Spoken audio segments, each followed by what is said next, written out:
Hello, it's Bill Manuel again, and you've been joining me on my discovery of that I think I found gravity. Actually, I'm very sure I have.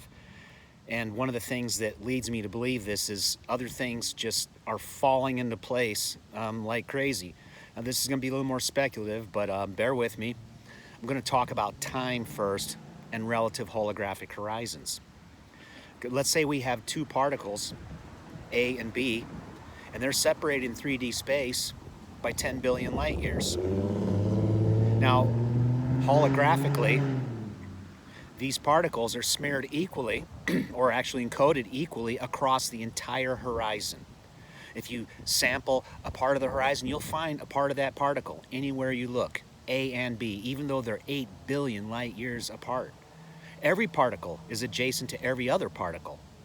So in the case of quantum correlations, when spin, spooky action at a distance affects the spin of another particle, how could that happen?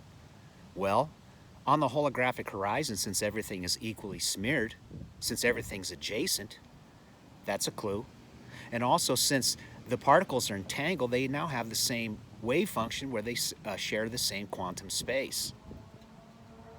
So this means that when the particle A wants to communicate to B its entangled state so it can assume the proper answer, it has to barely just reach out amongst all those other particles and find that other particle and communicate to it. And it does this because they share the same address, so they can find each other.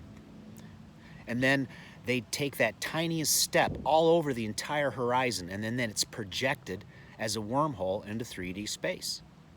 So time is very different in our own relative horizon. Every particle has their own relative holographic horizon that follows them wherever they move through space-time.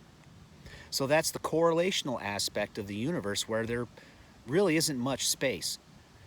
Maybe a Planck area, a Planck length distance, that might be about it. So then I started thinking, well, how does causal information work on an event horizon? And I realized it's difficult to think about it that way. But if you think of it as every particle has their own relative horizon, then relative horizons interact with other relative horizons.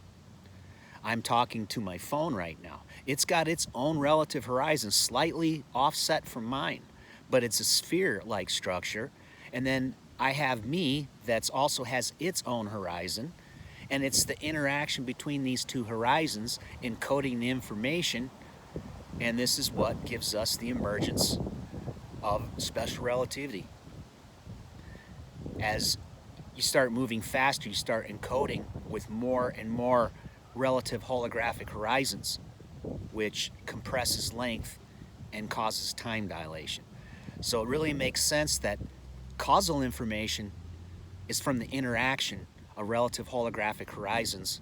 Correlational information, entangled spooky action at a distance information, is relative only to one event horizon. It's the relative holographic horizon that the particle exists upon. So anyway, I kind of wanted to talk about this idea. It's still in the speculative stage, and I'm not even sure where to begin with the math for it. So hopefully some others will kind of look at this, and it might give them some new ideas. If any of you can come up with ideas based on this, please put them down. Let's try to explore this, flesh this out. I think this might be a very interesting direction to go into. So check out my other videos. Make sure to read the descriptions, and thanks for joining me on this exploration.